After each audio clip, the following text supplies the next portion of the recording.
तो क्या हाल चाल। उम्मीद करता हूँ कि आप लोग स्वस्थ होंगे, मस्त होंगे, तंदुरुस्त होंगे। अपनी हेल्थ का, अपनी फैमिली का और सबसे ज़रूरी अपनी स्टडी का ध्यान बहुत खूबसूरत तरीके से रख रहे होंगे। तो आप सभी का तहे दिल से मैं वेलकम करता हूँ मेरे इस यूट्यूब चैनल जिसका नाम है NCERT बाय प्रिंस कुमार दोस्तों। तो आज की इस वीडियो में मैं आप लोग को पढ़ाने वाला हूँ दोस्तों क्लास 12th पॉलिटिकल साइंस राजनीति का जो दो किताबें हैं। पहली किताब का नाम है समकालीन विश्व में राजनीति। तो उसका पहला जो चैप्टर है, जिस चैप्टर का नाम है दोस्तों कि दो ध्रुवीयता का अंत, चैप्टर फर्स्ट, आज हम लोग NCERT का पढ़ने वाले, बेहतर तरीके से पढ़ेंगे दोस्तों। तो आप लोगों से जो है तहे दिल से गुजारिश है कि अगर आप लोग यहाँ तक आ चुके हैं तो प्लीज़ मेरे यूट्यूब चैनल को सब्सक्राइब कीजिए जिसका नाम है NCERT बाय प्रिंस कुमार दोस्तों, और ताकि मैं मोटिवेट हो सकूं और आप लोगों के लिए और से मेहनत करूं और अच्छी सी अच्छी वीडियो आप लोगों के लिए बनाऊं। तो बिना किसी देरी के चलिए दोस्तों शुरू करते हैं। तो आज की इस वीडियो में हम लोग को क्या पढ़ना, आज की इस वीडियो में मैं आप लोग को वो तमाम घटनाएं, वो तमाम कहानियां बताने वाला हूं कि जिसकी वजह से जो है आज अमेरिका कितना शक्तिशाली है। क्या कारण है कि अतीत में जो है सोवियत संघ, जिसको USSR बोला जाता था, जो वर्तमान में रूस बन चुका है, उसका किस तरह से विघटन हुआ, किस तरह से कमज़ोर हुआ, अमेरिका की क्या साजिश थी उसके अंदर, वो तमाम कहानियाँ तथ्यों के साथ पढ़ेंगे बढ़िया तरीके से। ठीक है, पूरी कोशिश रहेगी कि आपको चीज़ें बेहतर तरीके से समझा सकूं। अच्छी अच्छी मैंने इसके अंदर जो है PDF इमेजेस लगाई हैं जिससे कि आप बढ़िया तरीके से कहानी को कोरिलेट कर सके। बस आप लोगों से इतनी उम्मीद करता हूँ कि आप लोग जो है वीडियो को अंत तक देखिएगा, ताकि तभी आप लोग को चीज़ें बेहतर तरीके से समझ में आने वाली हैं। थोड़ा सा पेशेंस रखिए, आपको सब कुछ चीज़ें बढ़िया तरीके से मैं समझा सकता हूँ। तो चलिए बिना किसी देरी के शुरू करते हैं। देखिए, दो ध्रुवीयता का अंत। ठीक है दोस्तों, चैप्टर का नाम क्या है? दो ध्रुवीयता का अंत, बाइपोलैरिटी जिसको बोला जाता है। तो इसका अंत कैसे हुआ? अंत से पहले जो है हम लोग को थोड़ा सा अतीत समझना पड़ेगा, थोड़ा सा इतिहास समझना पड़ेगा। तो चलिए थोड़ा सा मैं आप लोग को बता देता हूँ किस प्रकार से जो है क्या क्या चीज़ें हुई। तो देखिए मेरे प्यारे दोस्तों, जो है आपका कहानी शुरू होती है दूसरे विश्व युद्ध के बाद से। कब से शुरू होती है? दूसरा विश्व युद्ध, जिसको हम लोग इंग्लिश में बोलते हैं सेकेंड वर्ल्ड वॉर। ठीक है, हम लोग को पता होना चाहिए कि जो सेकेंड वर्ल्ड वॉर है कब हुआ था। जो सेकेंड वर्ल्ड वॉर है दोस्तों, वो हुआ था आपका सन 1939 से लेकर 1945 के मध्य चला था। ठीक है, 6 साल तक दूसरा विश्व चला था दोस्तों। ठीक है, और ये किन किन देशों के बीच में चला था? ये चला था आपका मित्र राष्ट्रों और धुरी राष्ट्रों के बीच में। अब आपका सवाल होना चाहिए कि सर जी यहाँ पर मित्र राष्ट्र और धुरी राष्ट्र के अंदर कौन कौन से देश थे? तो बिल्कुल देखिए, मित्र राष्ट्र के अंदर आपके कौन कौन से देश थे? तो मित्र राष्ट्र के अंदर आपके देश थे, मित्र राष्ट्र के अंदर आपके देश थे जिसको इंग्लिश में बोला जाता है एलाइड पावर्स। तो इसके अंदर था आपका सबसे पहले अमेरिका, उसके बाद में था सोवियत संघ। ये दोनों आगे चल करके आपस में शत्रु बन जाते हैं, ठीक है, शक्ति के लिए, महाशक्ति बनने के चक्कर में। तीसरा देश था ब्रिटेन और चौथा देश था दोस्तों फ्रांस। तो ये जो देश हैं अमेरिका, सोवियत संघ, ब्रिटेन, फ्रांस, ये किसके अंदर आते थे? आते थे आपके मित्र राष्ट्र के अंदर। किसके अंदर दोस्तों? मित्र राष्ट्र के अंदर। एक गुट तो हो गया मित्र राष्ट्र। उसके बाद में जो सेकेंड गुट है जिनके साथ लड़ाई हुई थी, सेकेंड गुट कौन था दोस्तों? सेकेंड गुट था आपका धुरी राष्ट्र। कौन था दोस्तों? धुरी राष्ट्र। धुरी राष्ट्र के अंदर कौन कौन से देश आते थे? तो धुरी राष्ट्र के अंदर आपका आता था जर्मनी। कौन कौन सा देश दोस्तों? जर्मनी, जहाँ का हिटलर था। उसके बाद इटली, जहाँ का मुसोलिनी था। और आपका आता था तीसरा देश जापान। ठीक है, तो ये दो गुटों के बीच में दूसरा विश्व युद्ध लड़ा गया था। उम्मीद करता हूँ कि आप लोग को यहाँ तक क्लियर हुआ होगा कि दो गुट कौन कौन से थे, मित्र राष्ट्र और धुरी राष्ट्र कौन कौन से देश थे। ठीक है, अब देखिए इस युद्ध में विश्व के लगभग सभी ताकतवर देश शामिल थे। ठीक है, ये तो कुछ बड़े बड़े जो महत्वपूर्ण भूमिका वाले देश थे वो शामिल थे, इनके पीछे कुछ छोटे छोटे देश भी थे। तो देखिए यहाँ पर दूसरे विश्व युद्ध की समाप्ति से ही शीत युद्ध की क्या होगी? शुरुआत होगी। अब जैसे दूसरा विश्व क्या हो गया? खत्म हुआ। कौन जीता दूसरा विश्व? दूसरा विश्व युद्ध आपका जीता मित्र राष्ट्र। कौन जीता? मित्र राष्ट्र। अमेरिका विजयी रहा, सोवियत संघ विजयी रहा, ब्रिटेन जीता, फ्रांस जीता। और हारा कौन? सिंपल सी बात है कि अगर मित्र राष्ट्र जीत रहा है तो धुरी राष्ट्र हारा होगा। ठीक है, जर्मनी हार गया, इटली हार गया, जापान हार गया। हमें पता है कि जर्मनी के जो एडोल्फ हिटलर था उसने अपने आप को गोली मार ली। जापान के ऊपर अमेरिका ने जो है सन 1945 के अंदर हिरोशिमा नागासाकी पर 2 परमाणु बम छोड़ दिए, जिसकी वजह से जापान ने आत्मसमर्पण कर दिया। ठीक है, तो इस तरह से जो है दूसरा विश्व युद्ध खत्म हो गया। अब देखिए यहाँ पर देखिए कौन कौन से देश थे, इनको एक बार झंडे की सहायता से देख लेते हैं। तो अलाइड पावर जिसको बोलते हैं मित्र राष्ट्र, कौन कौन से देश? ये आपका ब्रिटेन, ये आपका अमेरिका का झंडा, ये आपका फ्रांस का झंडा, और ये आपका सोवियत यूनियन, जो आगे चल करके टूट जाता है। तो आज इस चैप्टर के अंदर वही पढ़ना हम लोगों को। फिर एक्सिस पावर के अंदर कौन कौन सा देश था दोस्तों? तो देखिए जर्मनी था आपका, इटली था आपका, जापान था। ठीक है, तो उम्मीद करता हूँ कि आप लोग को ये कहानी थोड़ी सी समझ में आई होगी। आगे बढ़ते हैं। अब देखिए दूसरा विश्व युद्ध हो गया। दूसरे विश्व युद्ध होने के बाद में दोस्तों कौन जीता? मित्र राष्ट्र जीता। अमेरिका जीत गया, सोवियत संघ जीत गया, ब्रिटेन और आपका आखिरी में फ्रांस।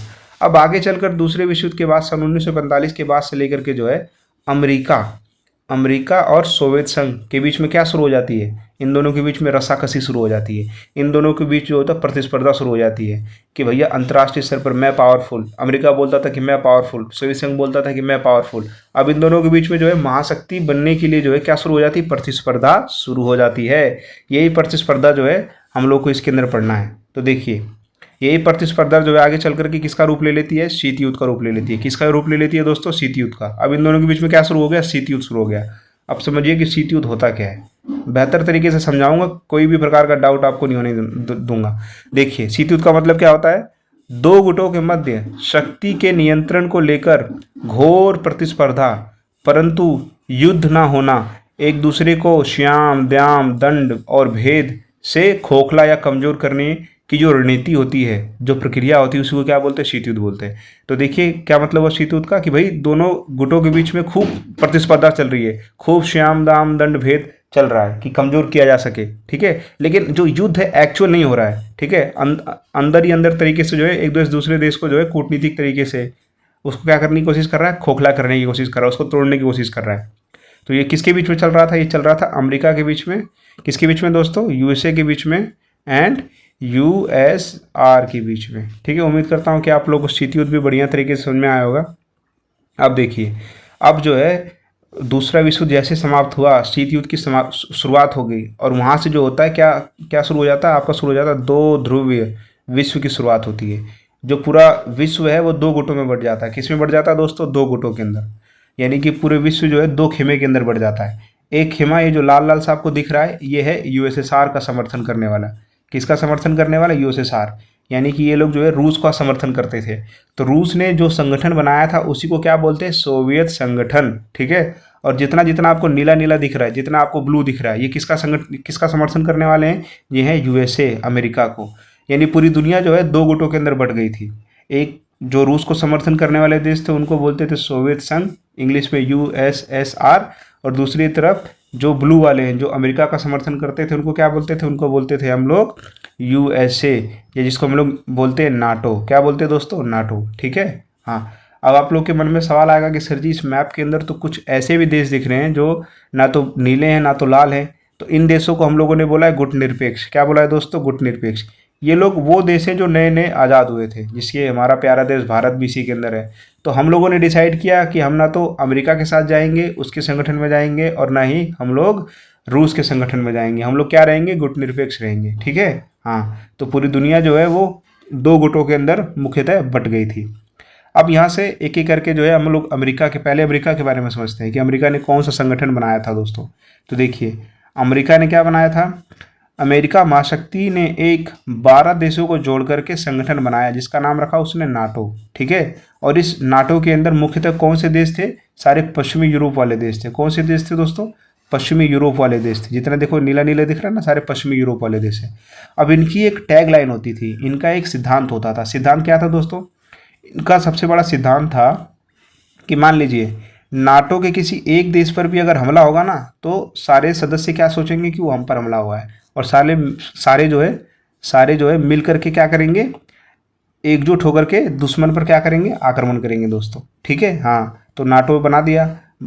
आज तो कई सारे देश हो गए नाटो के अंदर। उसके बाद में दोस्तों ये देखिए नाटो में कितने सारे मेंबर्स जुड़ चुके हैं। नाटो में जो है ये देखिए सारे, जर्मनी है इसके अंदर, फ्रांस है, इटली है इसके अंदर, तुर्की है दोस्तों, ठीक है। ये तमाम देश जो है नाटो के क्या हो गए? सदस्य हो गए। अब आपके मन में सवाल आएगा कि अमेरिका ने तो नाटो बनाया, फिर रूस ने क्या बनाया? तो बिल्कुल रूस ने भी कुछ ना कुछ बनाया दोस्तों। देखिए रूस ने भी जो है क्या बनाया, देखते हैं इसको यहाँ पे।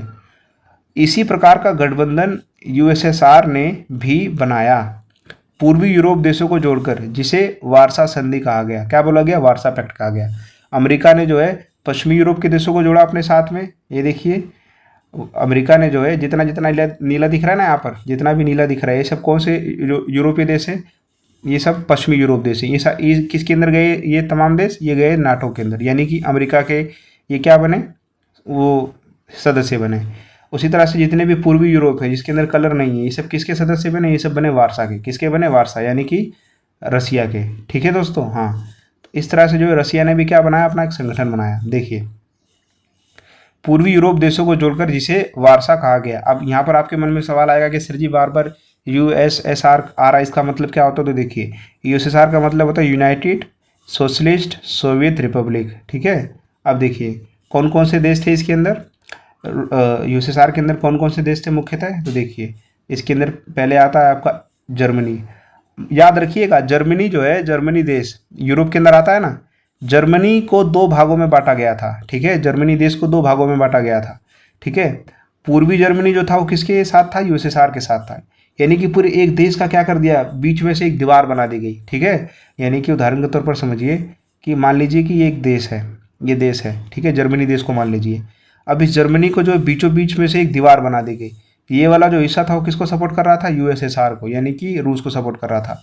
और जो पश्चिमी वाला था वो किसको सपोर्ट कर रहा था? यूएसए को सपोर्ट कर रहा था। ठीक है, हाँ। एक टॉपिक भी आपकी किताब में, जर्मनी की दीवार को तोड़ा गया, बर्लिन की दीवार को। तो देखिए यहाँ पर देखिए जर्मनी दिख रहा है, तो ये जर्मनी, आधा जर्मनी किसको सपोर्ट कर रहा था? यूएसएसआर को, रूस को। फिर पोलैंड था, फिर हंगरी था, रोमानिया, बुल्गारिया। ठीक है, इस तरह से ये तमाम देश किसके साथ थे? ये सब यूएसएसआर के साथ थे। और बाकी भी इधर जो बिना कलर के, जैसे वेस्ट जर्मनी हो गया, ये किसका सपोर्ट कर रहा था? नाटो का। ठीक है, ऑस्ट्रिया हो गया, इटली हो गया, ये सब किसकी सपोर्ट कर रहे थे? नाटो के सपोर्ट कर रहे थे।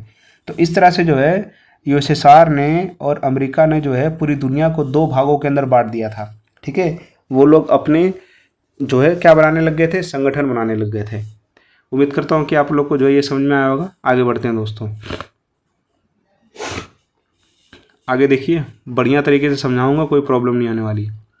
अब देखिए, अब इसके अंदर एक टॉपिक आता है कि भैया सोवियत प्रणाली की विशेषताएं क्या हैं, यानी कि जो सोवियत संघ था उसकी क्या क्या विशेषताएं हैं। तो एक एक करके जो है सोवियत संघ की विशेषताओं को समझने का प्रयास करते हैं। सबसे पहली बात, सोवियत जो संघ था उसकी विचारधारा कैसी थी दोस्तों? समाजवादी विचारधारा थी। यानी कि वो समाज पे ज़्यादा फोकस करता था। वो व्यक्ति पे फोकस ना करके किस पे फोकस करता था? समाज पे फोकस करता था। सोवियत संघ की सिद्धांत ये था कि अगर हम लोग समाज को तमाम सुविधाएं देंगे तो व्यक्ति को अपने आप मिल जाएगी, क्योंकि व्यक्ति किसके अंदर रहता है? समाज के अंदर रहता है ना। तो देखिए क्या बोलता था सोवियत संघ? सोवियत प्रणाली में नियोजित अर्थव्यवस्था थी। हर चीज़ उन्होंने प्लानिंग तरीके से बनाई थी। बड़ी बड़ी बिल्डिंगें थी, हॉस्पिटल थे, स्कूल थे, सड़कें थी, बैंक थे, बहुत अच्छी अच्छी सुविधा थी। उसके बाद में कम्युनिस्ट दल का दबदबा था। कम्युनिस्ट पार्टी सोवियत संघ के अंदर थी, तो उसका क्या था? दबदबा था। वो सारी चीज़ों को नियंत्रित करती थी। उसके बाद में दोस्तों, उसके बाद में देखिए, उसके बाद में क्या है कि न्यूनतम जीवन स्तर की सुविधा सभी नागरिकों को उपलब्ध थी। यानी कि जो नागरिक थे ना सोवियत संघ के, ये देखिए जो नागरिक थे वो बड़े खुश थे। सोवियत संघ के जो नागरिक थे उनको तमाम सुविधाएं दी गई थी। उनको जो है हर प्रकार आधारभूत उनकी जो ज़रूरतें थी पूरी होती थी। उनको सरकार पैसा देती थी, उनके बच्चों को अच्छे स्कूल में भेजा जाता था, उनके लिए अच्छे रोड थे, सरकारी अस्पताल बनाए गए थे, उनके लिए रोजगार था। ठीक है, ये देखिए रोजगार था। तो जो सोवियत संघ की व्यवस्था थी बहुत अच्छी थी। उसके नागरिक क्या थे? खुश थे। उसके बाद में क्या बोल रहे हैं? उसके बाद में जो है बेरोजगारी बिल्कुल भी नहीं थी। यानी कि वहाँ पर प्रत्येक नागरिक को क्या था? प्रत्येक नागरिक को क्या दिया गया था? प्रत्येक नागरिक को क्या दिया गया था दोस्तों? रोजगार दिया गया था। बड़ी बड़ी फैक्ट्रियाँ वहाँ पे लगाई गई थी ताकि लोगों को क्या मिल सके? रोजगार मिले। अगर लोगों के पास रोजगार रहेगा तो रोजगार से उनको क्या मिलेगा? पैसा मिलेगा। पैसा मिलेगा तो वो लोग अपनी ज़रूरतों को पूरा कर पाएंगे। जब वो तमाम अपनी इच्छाओं को पूरा कर पाएंगे तो उनको सरकार के प्रति कोई खेद रहेगा? कोई दुख रहेगा? नहीं रहेगा। वो सरकार के प्रति हमेशा क्या? अपना आभार प्रकट करेंगे, है ना। तो इस तरह से जो है जो सोवियत संघ की जनता थी बड़ी खुश थी। उसके बाद में देखिए दोस्तों, बड़े बड़े उद्योग बनाए गए थे। एक बात चलती थी कि जो रूस है, जो सोवियत संघ है, वहाँ पर एक छोटी सी पिन से लेकर के हवाई जहाज़ का निर्माण सोवियत संघ के देश खुद करते थे। यानी सोवियत संघ के अंदर एक छोटी सी पिन से लेकर के एक बड़े हवाई जहाज़ का निर्माण वो लोग स्वयं अपने देश के अंदर करते थे, किसी से खरीदते नहीं थे। ये देखिए बड़ी से बड़ी वहाँ पर फैक्ट्रियाँ लगाई गई थी दोस्तों, है ना। तो सोवियत संघ जो था बहुत ही समृद्ध देश था। उसके बाद में दोस्तों देखिए, उसके बाद में उन्नत संचार प्रणाली, ठीक है, स्पेस की फील्ड में उन्होंने बहुत अच्छी अच्छी टेक्नोलॉजी बनाई थी दोस्तों सोवियत संघ वालों ने। ये देखिए उन्होंने जो है एक से एक तकनीक का निर्माण उन्होंने सोवियत संघ वालों ने किया था, है ना। तो वो लोग काफ़ी साइंस की फील्ड में भी काफ़ी आगे थे दोस्तों। उसके बाद में देखिए स्पेस की फील्ड में आप लोग को ये जानकर हैरानी होने वाली है कि पूरी दुनिया में सबसे पहला जो इंसान स्पेस के अंदर गया था, अंतरिक्ष के अंदर गया था, जिसका नाम क्या था? जिसका नाम था यूरी गागरिन। ये देखिए टाइम्स मैगजीन ने कवर किया था इस बात को। वो कौन से देश से थे? वो रूस से थे। रूस ने उनको भेजा था स्पेस के अंदर, ठीक है। ये लोग जो है अमेरिका को भी टक्कर देते थे स्पेस के फील्ड में, और आज भी देते हैं, ठीक है। उसके बाद में देखिए और क्या विशेषताएं। मिल्कियत का प्रमुख राज्य का स्वामित्व है, यानी कि तमाम जितने भी संसाधन वगैरह थे सब पर किसका कंट्रोल था? स्टेट का कंट्रोल था, ठीक है दोस्तों। स्टेट कंट्रोल करता था सारी चीज़ें वहाँ पर, जिसकी वजह से चीज़ें बहुत ही स्मूथ तरीके से वहाँ पर चलती थी। तो उम्मीद करता हूँ कि आप लोग को जो है ये चीज़ें समझ में आई होंगी कि सोवियत प्रणाली की क्या क्या खासियत थी, ठीक है, जो इतनी बड़ी महाशक्ति वो बन पाया। उसके बाद में देखते हैं दोस्तों, उसके बाद में देखते हैं आगे कि क्या कारण थे कि भाई सोवियत संघ जो अमेरिका को टक्कर दे रहा था दूसरे विश्व युद्ध के बाद, उसने जो है अमेरिका को टक्कर देना शुरू कर दिया और पूरी दुनिया दो भागों में बट गई, एक रूस को समर्थन करने वाली और एक अमेरिका को समर्थन करने वाली। अचानक 1990 के अंदर उसका विघटन हो जाता है, वो कमज़ोर हो जाता है, टूट जाता है, और दुनिया जहाँ दो ध्रुव थी अब वो केवल एक ध्रुव हो जाती है। दुनिया के अंदर केवल एक महाशक्ति बचती है, वो अमेरिका। तो उसके पीछे क्या कारण था? तो देखिए उसके पीछे कई सारे कारण थे। तो देखिए क्या कारण थे दोस्तों, तो ध्यान से यहाँ पर देखिए। सबसे पहला कारण क्या था कि नागरिकों की राजनीतिक और आर्थिक आकांक्षाओं का पूरा ना हो पाना। अब ध्यान से सुनिए कि जो सोवियत संघ था वो कम्युनिस्ट था, वहाँ पर लोगों को आज़ादी नहीं थी, ठीक है। वहाँ पर लोगों को सरकार के खिलाफ बोलने की आज़ादी नहीं थी, वोट डालने का अधिकार नहीं था, अपनी पार्टी बनाने का अधिकार नहीं था। जबकि अमेरिका समर्थित जो देश थे, अमेरिका खुद एक लोकतांत्रिक देश है, तो वहाँ पर आप पार्टी बना सकते हैं, आप सरकार के खिलाफ बोल सकते हैं। तो इस प्रकार से जो सोवियत संघ के विघटन का सबसे बड़ा कारण क्या था कि वहाँ के जो नागरिक थे ना, उनको राजनीतिक अधिकार नहीं थे। उसके बाद में उनकी जो आर्थिक आकांक्षाएं थी वो पूरी नहीं हो पा रही थी। उसके बाद में क्या था दोस्तों, सोवियत प्रणाली पर नौकरशाही का शिकंजा। अब देखिए सोवियत संघ के अंदर जो है जितने भी अधिकारी वगैरह थे इतने करप्ट हो चुके थे कि बिना पैसा लिए कोई काम नहीं करता था। ये देखिए किस प्रकार से छोटा अधिकारी से छोटा, बड़े से बड़ा, उससे बड़ा अधिकारी जो है, अगर आपको काम करवाना पड़ेगा तो आपको पैसा देना पड़ेगा। तो वहाँ की जो नौकरशाही व्यवस्था थी कैसी हो चुकी थी? बिल्कुल ही भ्रष्टाचार हो चुका था। उसके बाद में दोस्तों, उसके बाद में क्या है कि कम्युनिस्ट पार्टी का राजनीति पर अंकुश था। जो कम्युनिस्ट पार्टी थी सोवियत संघ के अंदर, वो राजनीति पर अपना अंकुश दबा के रखती थी, वो अपना वर्चस्व स्थापित करना चाहती थी, वो जनता को अधिकार देती नहीं थी बिल्कुल। तो जनता जो है खफा होगी। क्या होगी दोस्तों? जनता ने जो है खफा होगी। और जनता ने क्या कर दिया होगा? जब जनता को आप अधिकार नहीं दोगे तो जनता क्या करेगी? बगावत करेगी, है ना। तो इस प्रकार से जो है जनता ने क्या कर दिया? बगावत कर दिया। उसके बाद में अब देखिए, उसके बाद में संसाधनों का अधिकतम उपयोग परमाणु हथियारों पर। अब देखिए सोवियत संघ की सबसे बड़ी गलती ये थी कि जितना भी पैसा उसको मिलता था उसके समर्थित देशों ने, जो संगठन के अंदर जो देश थे, वो सारा का सारा पैसा कहाँ लगाती थी? वो हथियार पे लगाती थी। कहाँ पर लगाती थी दोस्तों? हथियार पे लगाती थी, ठीक है। शिक्षा पर ना खर्च करके, जो है अर्थव्यवस्था पर ना खर्च करके, स्वास्थ्य पे ना खर्च करके, वो लोग सारा पैसा किस पे? हथियारों पर खरीदते थे। उसके बाद में ये बात जनता को बुरी लगी। उसके बाद में देखिए टेक्नोलॉजी एवं इंफ्रास्ट्रक्चर में पश्चिम के मुकाबले पीछे रहना। अब देखिए सबसे बड़ी बात तो यहीं आ गई। अब ये जो सोवियत संघ के देश थे, अब इनको लगने लग गया कि इनका जो देश है वो कहीं ना कहीं क्या है दोस्तों? वो कहीं ना कहीं पिछड़ रहा है। वो कहीं ना कहीं पिछड़ रहा है। किसके मुकाबले पिछड़ रहा है? अमेरिका समर्थित जो देश थे, जिसको अमेरिका ने समर्थन दे रखा था, जो पश्चिमी यूरोप के देश थे, उनके मुकाबले ये लोग अपने आप को क्या समझने लग गए कि ये लोग बड़े पिछड़े हो चुके हैं, ठीक है। ये जो भावना थी, इसने भी कहीं ना कहीं सोवियत संघ के विघटन का कारण बना। उसके बाद में दोस्तों क्या हुआ? मिखाइल गोर्बाचेव एक नेता थे जिन्होंने जो है देश को संभालने की कोशिश की। उन्होंने दो बहुत ही महत्वपूर्ण आर्थिक सुधार पेश किए। सबसे पहला क्या था? सबसे पहला था आपका पुनर्रचना, जिसको रूसी भाषा में बोला जाता है पेरेस्ट्रोइका। दूसरा था दोस्तों खुलापन, जिसको रूसी भाषा में बोला जाता है ग्लासनोस्ट। तो इन आर्थिक सुधारों का क्या किया गया? सोवियत संघ की जनता ने क्या किया? विरोध किया। देखिए मिखाइल गोर्बाचेव, तो इनके सुधारों का विरोध किया गया, जिसकी वजह से जो है सोवियत संघ क्या हो गया? सोवियत संघ कमज़ोर हो गया। उसके बाद में पार्टी का जनता के प्रति जवाब देना होना। जो पार्टी थी वो जनता के प्रति जवाब दे ही नहीं थी। जनता को कुछ समझती नहीं थी। तो फिर जनता क्या होगी? जनता गई भड़क। अब जब जनता भड़क जाएगी तो कोई कुछ थोड़ी ना कर पाएगा। जनता भड़कने के बाद क्या हो गया? धीरे धीरे सोवियत संघ क्या हो गया? कमज़ोर हो गया। सोवियत संघ क्या हो गया? कमज़ोर हो गया।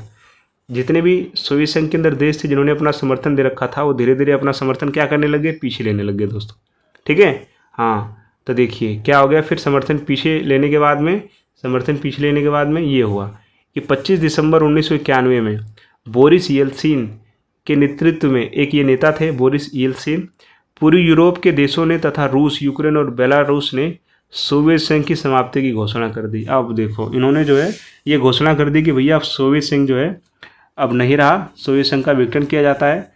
सोवियत संघ के अंदर जितने भी तमाम देश हैं सब अपने आप को स्वतंत्र मान लें, आज़ाद मान लें। अब कोई भी संगठन वगैरह नहीं है, सब देश अलग अलग हैं। अब पूरी दुनिया के अंदर केवल एक ही महाशक्ति है, वो कौन थी? अमेरिका हो गई, क्योंकि सोवियत संघ जो उनको टक्कर दे रहा था अब तो वो रहा नहीं, है ना। अब देखिए, अब समझना हम लोग को यहाँ पर ये है कि भैया विश्व जो 2 ध्रुवीय था, अब एक ध्रुवीय होने से क्या क्या बदलाव आए। तो देखिए क्या क्या बदलाव आए दोस्तों, क्या क्या बदलाव आए उसको देखना हमें। सबसे पहला, शीत युद्ध का संघर्ष समाप्त हो गया। वो तो हो ही जाएगा, क्योंकि शीत युद्ध कब होता है? जब 2 गुटों के बीच में प्रतिस्पर्धा होती है। यहाँ पर तो 2 गुट है ही नहीं, एक गुट तो हार ही चुका है। यहाँ पर केवल एक ही गुट बचा, वो कौन सा था? वो बचा आपका यूएसए, है ना, यूएसए बचा। उसके बाद में दोस्तों एक ध्रुवीय विश्व अर्थात अमेरिकी वर्चस्व का उदय। अब यहाँ से जो है अमेरिका अपने आप को बहुत मजबूत समझने लग गया, क्योंकि उसका जो प्रतिद्वंदी, जो उसका दुश्मन था, वो तो खत्म हो चुका है, उसका संगठन ही नष्ट हो चुका है। उसके बाद में हथियारों की होड़ की समाप्ति होगी। अब देखिए अमेरिका जो है रूस के लिए खूब सारे हथियार बनाता था, रूस अमेरिका के लिए खूब सारे हथियार बनाता था। अब जब इन दोनों की दुश्मनी नहीं रही तो हथियारों पे बनाने का जो सिलसिला था वो क्या हो गया? कम हो गया। उसके बाद में दोस्तों, उसके बाद में क्या है कि सोवियत खेमे का अंत और 15 नए देशों का उदय। अब देखिए सोवियत जो खेमा था, सोवियत संघ था जहाँ, वो क्या हो गया? समाप्त हो गया। और सोवियत संघ के अंदर जो 15 देश थे जो सोवियत संघ का निर्माण करते थे मिल करके, अब वो जितने भी देश थे वो सारे क्या हो गए? आज़ाद हो गए। वो 15 नए देश बन गए। उसके बारे में हम लोग पढ़ेंगे आगे कौन कौन से देश थे। उसके बाद में रूस का सोवियत संघ का उत्तराधिकारी बना। रूस जो था वो क्या बना? सोवियत संघ का उत्तराधिकारी बना। विश्व राजनीति में शक्ति संबंध बदल गए। अब देखिए विश्व राजनीति में जो था शक्ति संबंध बदल गए। अब पूरी दुनिया पर कौन राजा बनकर बैठा हुआ? अमेरिका बनकर बैठा हुआ, क्योंकि वही एक महाशक्ति बचा है, क्योंकि जो रूस था वो तो कमज़ोर हो चुका था। उसके बाद में दोस्तों, उसके बाद में क्या था? देखिए यहाँ पर किस प्रकार से जो है अमेरिका जो है ऑक्टोपस की तरह पूरी पृथ्वी को जो है दबोचे बैठा हुआ है ना। उसके बाद में क्या हो गया? उसके बाद में समाजवादी विचारधारा पर संदेह एवं पूंजीवादी विचारधारा का फैलाव होने लग गया। अब जनता को लगने लग गया कि भाई समाजवादी विचारधारा किसी काम की नहीं है, क्योंकि सोवियत संघ खुद अपने संगठन को बचा नहीं पाया और पूंजीवादी विचारधारा को लोग एक्सेप्ट करने लग गए, यानी कि अमेरिका की वाहवाही होने लगी। ठीक है, तो इस प्रकार से जो है सोवियत संघ के विघटन के तमाम परिणाम रहे हैं दोस्तों। उम्मीद करता हूँ कि आप लोग को ये टॉपिक समझ में आया होगा। आगे देखते हैं, आगे बढ़िए। आगे समझना हम लोग को कि शॉक थेरेपी क्या होती है। शॉक थेरेपी समझने का प्रयास कीजिए दोस्तों। तो देखिए शॉक थेरेपी, शॉक थेरेपी का मतलब होता है शाब्दिक अर्थ है आघात पहुंचाकर उपचार करना, यानी कि पहले किसी को जो है खूब बल भर पीटो और उसके बाद में जो है उसको डॉक्टर के पास ले जा करके मलहम पट्टी करवाओ। तो देखिए इसके अंदर क्या था कि साम्यवाद के पतन के बाद सोवियत संघ के गणराज्यों को विश्व बैंक और अंतर्राष्ट्रीय मुद्रा कोष द्वारा निर्देशित साम्यवाद से पूंजीवाद की ओर संक्रमण के मॉडल को अपनाने को कहा गया। अब देखिए इसका मतलब क्या है कि जब सोवियत संघ का विघटन हुआ उसके अंदर 15 नए देश बने तो उन देशों की हालत ख़राब थी पैसे के मामले में। तो अमेरिका समर्थित जितने भी अंतर्राष्ट्रीय संगठन थे जैसे कि अंतर्राष्ट्रीय मुद्रा कोष, विश्व बैंक, इन लोगों ने उन सोवियत संघ के देशों को खूब सारा पैसा दिया, खूब सारा पैसा दिया। पैसा देकर के जो है इस तरह से श्याम दयाम दंड भेद से जो है उनकी अर्थव्यवस्था को क्या कर दिया? कमज़ोर कर दिया, उनको बिल्कुल ही गरीब बना दिया। ठीक है, तो इसी को बोलते हैं शॉक थेरेपी। क्या बोलते हैं? पहले तो उनको खूब जो है उनको तो बल भर पीटा, उनकी अर्थव्यवस्था निचोड़ दी, खराब कर दी। उसके बाद में उनको जो है मरहम पट्टी के लिए पैसे देने शुरू कर दिए। किसने देने शुरू कर दिए? अमेरिका ने देने शुरू कर दिए, क्योंकि वो देश क्या थे? कभी न कभी वो देश जो थे अमेरिका के क्या थे? दुश्मन थे, क्योंकि किसका सपोर्ट करते थे? रूस का सपोर्ट करते थे। तो इसी को क्या बोलते हैं? शॉक थेरेपी बोलते हैं। शॉक थेरेपी की विशेषता देखिए दोस्तों, मिल्कियत का प्रमुख रूप निजी स्वामित्व रखा गया, राज्य की संपदा का निजीकरण कर दिया गया, सामूहिक फर्म की जगह निजी फर्म बनाई गई इसके अंदर, शॉक थेरेपी के अंदर मुक्त व्यापार को अपनाया गया, पश्चिमी देशों की आर्थिक व्यवस्था से जुड़ाव, पूंजीवाद के अतिरिक्त किसी भी वैकल्पिक व्यवसाय को स्वीकार नहीं किया गया। यानी कि ये सब अमेरिका कर रहा है। ठीक है, ये सब कौन कर रहा है? अमेरिका कर रहा है। ठीक है, हाँ ये देखिए किस प्रकार से जो है शीत युद्ध। आगे देखिए दोस्तों, आगे आगे आगे एक टॉपिक हम लोग को पढ़ना है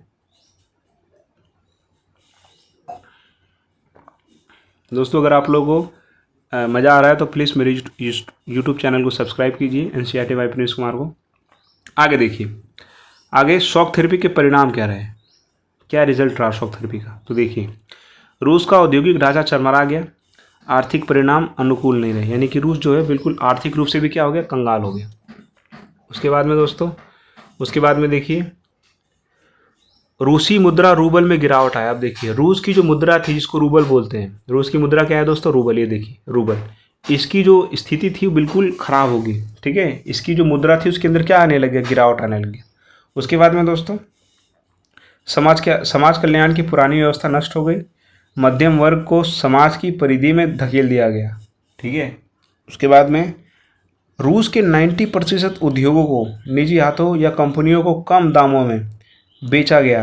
इसे विश्व की सबसे बड़ी क्या बोला गया, ग्रासेल बोला गया।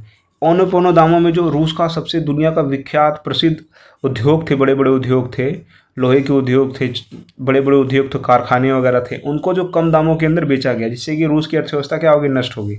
उसके बाद में क्या हो गया दोस्तों, उसके बाद में देखिए, उसके बाद में रूस के अंदर क्या आने लग गया, खाद्य संकट आने लग गया, खाने के भी लाले पड़ गए। और जैसे ये सब चीज़ें हुआ तो रूस के अंदर क्या उत्पन्न हो गया, माफिया वर्ग उत्पन्न हो गया। ठीक है, जो गैंगस्टर्स वगैरह बनने लगे, ड्रग सप्लाई वगैरह होने लग गया। तो इस तरह से जो है रूस की स्थिति क्या हो गई दोस्तों, बद से बदतर हो गई, है ना। हाँ, कभी ये देश जो था अमेरिका को टक्कर दिया करता था, महाशक्ति था, लेकिन कुछ गलत नीतियों की वजह से जो है इस देश का जो है पूरा मामला ख़राब हो गया। आगे देखिए, अब आप लोग को ये कहानी बतानी है कि भाई सोवियत संघ को कौन कौन से देश जो है अपना समर्थन दे के सोवियत संघ बनाते थे। तो देखिए सोवियत संघ के अंदर 15 गणराज्यों के टूटने की कहानी क्या है। देखिए कौन कौन से गणराज्य थे, बढ़िया पढ़ेंगे बढ़िया से। तो रूस के 2 गणराज्यों चेचन्या और दागिस्तान में हिंसक अलगाववादी आंदोलन चले, जिसकी वजह से ये 2 देश अलग हो गए, चेचन्या दागिस्तान। उसके बाद में चेकोस्लोवाकिया 2 भागों में बट गया। पहला तो चेक देश बना, उसके बाद में स्लोवाकिया में टूट गया। गृह युद्ध के कारण कई प्रांतों जिसमें बोस्निया, स्लोवेनिया तथा क्रोएशिया ने स्वतंत्र अपने आप को घोषित कर दिया। इन्होंने भी जो समर्थन वापस ले लिया सोवियत संघ से। उसके बाद में दोस्तों, उसके बाद में लिथुआनिया ने मार्च 1990 में अपने आप को आज़ाद घोषित कर दिया। एस्टोनिया, लताविया, लिथुआनिया 91 में स्वतंत्र हो गए। फिर ये Tajikistan, Azerbaijan, Armenia, Ukraine, Kyrgyzstan, Georgia, ये सब भी गृह युद्ध से लड़ते लड़ते अपने आप को क्या बोल दिए, आज़ाद बोल दिए। यानी कि सब ने जो है रूस का साथ छोड़ दिया। ये देखिए ये तमाम देश कहाँ कहाँ पर कौन सा देश है। तो देखिए ये रहा कजाकिस्तान, ये रहा उज्बेकिस्तान, इन सब ने जो है अपना जो समर्थन वापस ले लिया। ये देखिए आपका जॉर्जिया, आर्मेनिया, ये देखिए आपका बेलारूस, एस्टोनिया, लातविया, लिथुआनिया। तो ये तमाम देशों ने जो है रूस के साथ, ये जो हरा हरा सा दिख रहा है रूस के साथ, इन्होंने जो है अपना समर्थन वापस ले लिया और रूस क्या हो गया, बेचारा कमज़ोर हो गया। ठीक है, हाँ तो ये था। फिर एक टॉपिक हम लोग को 2 ध्रुवीयता का अंत वाले चैप्टर के अंदर हम लोग को पढ़ना होता है, उसको बोलते हैं हम लोग पूर्व साम्यवादी देश और भारत। यानी कि सोवियत संघ का भारत के साथ क्या संबंध रहा है। तो जो है हमारे संबंध जो है सोवियत संघ के साथ शुरुआत से ही अच्छे रहे हैं दोस्तों। ठीक है, ये देखिए मोदी जी बैठे और ये रूस के जो प्रधानमंत्री हैं व्लादिमीर पुतिन जी, वो बैठे हुए हैं। तो देखिए कैसा है संबंध हमारा। तो पूर्व साम्यवादी देशों के साथ भारत के संबंध अच्छे हैं। रूस के साथ विशेष रूप से बहुत ही अच्छे संबंध हैं हमारे। दोनों का सपना बहुध्रुवीय विश्व का है, यानी कि पूरी दुनिया में सब शक्तिशाली हों, शक्ति किसी एक के पास ना हो। 2001 में भारत और रूस द्वारा 80 द्विपक्षीय समझौतों पर क्या किया गया था, हस्ताक्षर किया गया था। ठीक है, उसके बाद में दोस्तों भारत रूसी हथियारों का सबसे ज़्यादा खरीदता है, रक्षा के क्षेत्र में सहयोग भी है। रूस हमें हमेशा सपोर्ट करता है दोस्तों, कोई भी युद्ध वगैरह हो जाए तो हथियार से लेकर सेना से लेकर के कूटनीतिक सहयोग तक रूस हमें सब कुछ प्रदान करता है। उसके बाद में दोस्तों, उसके बाद में देखिए भारत प्राय रूस से क्या खरीदता है, तेल खरीदता है। हम लोग को जो है सस्ते दाम पर रूस क्या देता है, तेल देता है। परमाणुविक योजना तथा अंतरिक्ष योजना में रूसी मदद करता है। हम लोग को अगर स्पेस वगैरह में जाना हो तो इसरो को बहुत सारी टेक्नोलॉजी वाली सपोर्ट करता है वो। समय समय पर भारत को युद्धों में सपोर्ट दिया है। वर्ष 1971 के युद्ध में, 65 के युद्ध में, 62 के युद्ध में रूस ने हमें हमेशा क्या किया है, हमारी मदद की है। तो रूस के साथ हमारे संबंध बहुत ही अच्छे हैं दोस्तों। ठीक है, हाँ अब यहाँ पर एक आखिरी टॉपिक बचता है कि भैया अमेरिका की क्या ऐसी खासियत है कि जो वो महाशक्ति बन गया और उसने जो है सोवियत संघ को तोड़ दिया। तो देखिए कई सारे कारण हैं। तो सबसे पहले जो कारण है वो समझते हैं कि एक ध्रुवीय विश्व में अमेरिका वर्चस्व के क्या कारण है। तो सबसे पहले हम लोग देखेंगे सैन्य कारण। तो सैन्य कारण के अंदर सबसे बड़ा है भाई उच्च सैनिक प्रौद्योगिकी। अमेरिका दुनिया में सबसे बड़ा देश, सबसे पहला देश है जो अपनी सेना पे जो है सबसे ज़्यादा पैसा खर्च करता है, सबसे ज़्यादा पैसा खर्च करता है। जितने 15-20 देश मिलकर खर्च करते हैं उतना अकेला अमेरिका खर्च कर देता है। सर्वाधिक सैन्य बजट है उसका। उसके बाद में 5 सशस्त्र कमान, उसने जो है 5 सशस्त्र जो है कमान है। ठीक है, उत्तरी, दक्षिणी, केंद्रीय, यूरोपीय और पैसिफिक, यहाँ पर उसकी सेना तैनात रहती है हमेशा किसी भी युद्ध वगैरह के लिए। उसके बाद में जैसे प्रथम खाड़ी जो युद्ध हुआ था उसकी सेना जो थी तैनात थी वहाँ पर उसने उसको जीत दिलाई थी। उसके बाद में देखिए ढांचागत आर्थिक क्या क्या उसका वर्चस्व है। विश्व की सबसे मजबूत अर्थव्यवस्था है, ठीक है, विश्व की सबसे मजबूत अर्थव्यवस्था है। कोई भी सामान खरीदना बेचना होता है तो सब अमेरिका से संपर्क करते हैं। आप इसी से अंदाज़ा लगा लीजिए कि हम लोग अंतर्राष्ट्रीय स्तर पर अपना देश का करेंसी चले ना चले, अमेरिका का डॉलर हर जगह चलता है, तो ये जो है उसके वर्चस्व को दिखाता है। मुक्त समुद्री व्यापार पर नियंत्रण है।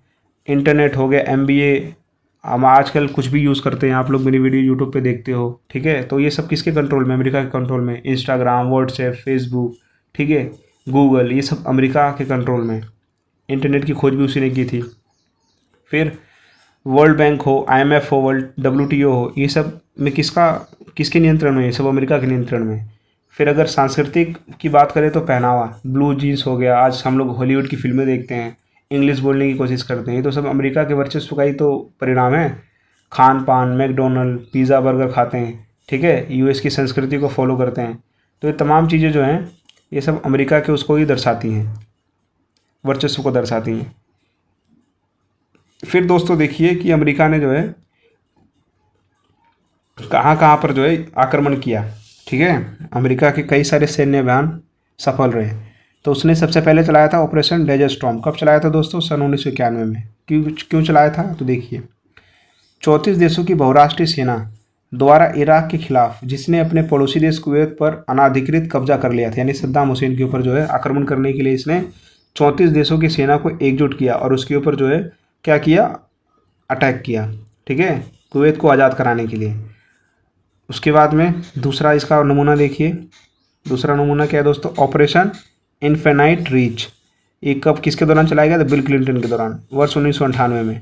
नैरोबी, केन्या तथा दार एस सलाम, तंजानिया के अमेरिकी दूतावासों पर बमबारी की गई थी, जिसके गुस्से में इससे बदला लेने की अमेरिका ने क्या बोला?